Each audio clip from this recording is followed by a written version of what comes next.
지금 당을 이끌고 있는 것은 저입니다. 그리고 공천관리위원장께서도 계시고요. 저와 공천관리위원장께서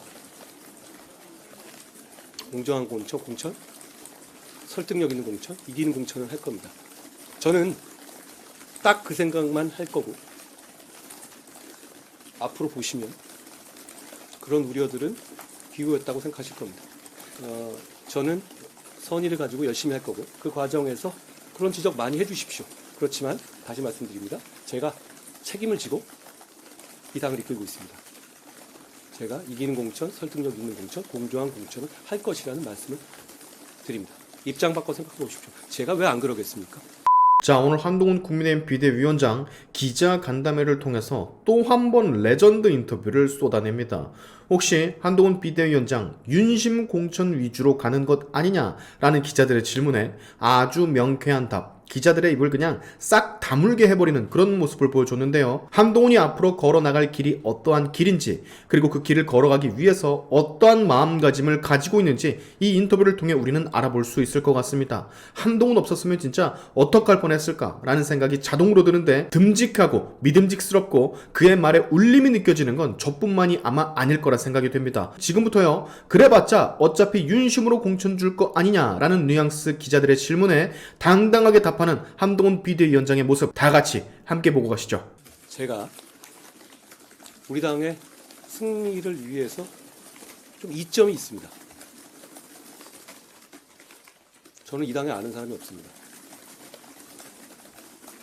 그리고 당 외에 있는 사람을 아는 사람이라고 밀어줄 정도로 그렇게 멜랑콜릭한 사람도 아닙니다. 우리가 이기는 공천, 설득력 있는 공천, 공정해 보이는 공천, 실제로 공정한 공천을 할 겁니다. 그렇기 때문에 어떤 방침, 예를 들어서 몇 선 이상은 나가라. 저는 그런 것은 상황에 따라 그렇게 일률적으로 말할 문제는 아니라고 생각해요. 출마하셔서 이길 수 있는 분, 출마하실 명분이 우리 당에게 있는 분들, 그런 분들은 나가셔야 합니다. 출마하셔야 합니다. 불출마하셔야 할 분들도 있을 수 있겠죠. 그런데 그것을 어떤 일률적인 기준으로 나누는 식으로 하는 것은 그건 전혀 적절하지 않다고 생각합니다. 그 기준을 사심없이 정할 겁니다. 위원장님 10명 중에 위원장님 포함해서 10명 중에 5명이 율사 출신이거든요. 그래서 어떤 부분을 좀 감안하고 인선했는지 궁금하고, 특히 유일준 변호사 같은 경우는 김영호 위원장 때 공관위원을 했었거든요. 그래서 재선임한 배경도 궁금합니다. 이 국회의원은 입법부는 법률을 만드는 곳입니다. 그러니까 법률 전문가가 배제돼야 될 이유는 없습니다. 실제로 보면 많은 율사들이 있죠. 그리고 민주당의 공관위원회에서도 상당수가 있으신 것 같은데요. 그러니까 그 전문성을 파악해서 정확한 어떤 틀에서 할 수 있는 분들, 그런 분들을 모신 것이고, 특별히 뭐 법률가라서 배제하거나 특별히 법률가를 넣거나 하는 식의 고려는 하지 않았습니다. 유일준 변호사 같은 경우는 말씀하신 부분도 고려했습니다. 이렇게 우리는 짧은 시간에 좋은 공천을 해야 되는 그런 제약을 갖고 있는 조직이잖아요. 그렇다면 한 번도 안 해본 사람들만으로 구성하는 것보다 과거에 그래도 한 번 경험이 있는 분이 득이 되는 부분이 분명히 있을 거라고 생각했고, 그리고 그분의 경우는 공직기관 비서관을 한 여기만 경험이 있거든요. 그렇다면 어떤 이 검증이라든가 이런 부분에서 강점이 있을 수 있다, 이런 정도 판단을 했다라고 말씀드립니다. 원내 구성은 이철규 기준으로 원내 구성은 혹시 좀 어떤 구성으로? 다양한 구성을 한 건데요. 장동혁 사무총장님은 어떤 계파에 속해 계시지도 않고, 우리 당에 계파가 있는지는 모르겠습니다. 저는 모르겠어요. 다양한 직종을 거치면서 그 직종을 거치실 때마다 거기서 합리적인 일처리와 유능한 일처리를 평가를 받아본 분이고, 제가 1, 2주 근무해 보니까 그 평가가 틀리지 않다는 것을 제가 알게 됐습니다. 우리 공천관리위원회의 핵심적인 역할을 해주시라는 취지에서 제가 모셨고요. 이종성 위원님 같은 경우는 우리 당은 서민과 약자를 보호하고 존중하는 당이다라는 말씀을 제가 여러 차례 드렸습니다. 우리 당의 그런 현역 중에서 그런 약자, 소수자를 대변하실 수 있는 분이라고 저는 생각했습니다. 제가 개인적으로 아는 분은 아닙니다. 그렇지만 우리 당에서 그분이 공관위에 들어와 주시면 우리의 공천이 조금 더 다양한 생각과 이 소수자를 배려할 수 있게 되지 않을까 생각했던 것이고요. 이철규 의원의 경우 인재영입위원장이었죠. 사실상 공천관리위원회라는 것이 조성돼서 활동한 기간이 생각보다 짧습니다. 결국은 그것은 기존의 당이 여러 달 동안 준비해왔던 어떤 데이터, 축적된 데이터를 활용할 수밖에 없는 것인데요. 그렇다면 인재영입위원장이 이 공천관리위원 중에 한 명으로 포함돼서 그 자료를 실질적으로 잘 활용할 수 있게 하는 것, 저는 그게 필요하다고 봤습니다. 그리고 과거에 인재영입위원장이 공천관리위원으로 선임된 전례는 많이 있고요. 출발 시간이 있어서 질문 이철규 위원장이 아무래도 친윤계 핵심으로 평가를 받아서 좀 유심히 뭐 작용했다는 게 아니라 이런 평가 나올 수 있을 것 같은데. 그건 아닙니다. 이공천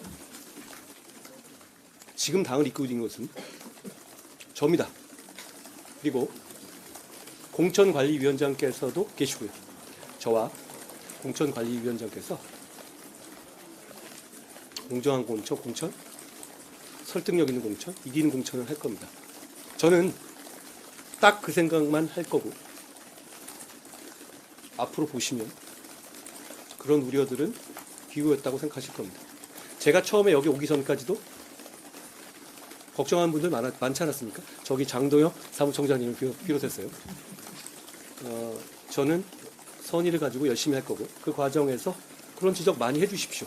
그렇지만 다시 말씀드립니다. 제가 책임을 지고 이 당을 이끌고 있습니다. 제가 이기는 공천, 설득력 있는 공천, 공정한 공천을 할 것이라는 말씀을 드립니다. 입장 바꿔 생각해 보십시오. 제가 왜 안 그러겠습니까? 자, 저는 이렇게 당당하게 본인이 하고 있는 일에 대해 책임을 전부 지겠다는 사람을 정치권 내에서 거의 본 적이 없습니다. 당장 반대편의 수장인 이재명만 보더라도 그 어떤 부분에서 본인이 책임을 지겠다? 이런 얘기 한 적 사실 없는 걸로 알고 있거든요. 책임을 지겠다라고 했으면 그 자리에 지금 앉아 있어서도 안 되지만 어찌됐건 본인이 하고 있는 일에 대한 자신감, 자부심, 책임감, 당당함, 그리고 확신, 이런 것들이 있지 않고서야 한동훈 비대위원장처럼 저런 말을 감히 할 수가 없을 거예요. 이 당을 이끌고 있는 건 나다. 국민들의 눈높이에 맞춰 국민 여러분들께 실망을 주지 않는 국민을 위한 공천을 하겠다. 그리고 내가 전부 책임을 지겠다. 정말 이런 인물은 없었어요. 이러니 지지를 안 할 수가 있나. 한동훈 비대위원장 본인도 한 번도 걸어가 본 적이 없었던 그런 길일 텐데 가는 곳마다 정말 민주당 이재명과는 너무도 비교되게 정반대 행보를 보이며 진짜 국민이 원하는 것이 뭔지를 딱딱 꼽아내는 이 인물은 그냥 차기 대통령입니다. 뭐 없어요. 이번 총선에서 이긴다면 한동훈의 8년이 시작될 겁니다. 총선에서 지게 되면 본인이 손가락질을 받고 책임을 지게 될 것이라는 것을 알면서도 아무런 대가 없이 그저 국민을 위해, 나라를 위해 선뜻 나서줬던 유일한 사람인데 만약에 이기잖아요? 윤석열 대통령의 남은 임기, 그리고 다음 대선에서 한동훈 대통령 8년간의 한동훈 시대가 열리게 될 것을 정말 믿어 의심치 않습니다. 벌써부터 설레어요. 그 8년간 대한민국이 얼마나 많이 바뀌게 될지. 오늘의 샤인튜브 여기까지 하겠습니다. 여러분의 영상 공유는 세상을 밝히는 힘이 되니까 꼭 공유 부탁드리면서 지금까지 영상이 좋으셨다면 구독과 좋아요 그리고 알림 설정까지 꼭 한 번씩 눌러주시면 감사하겠습니다. 다음에 봅시다.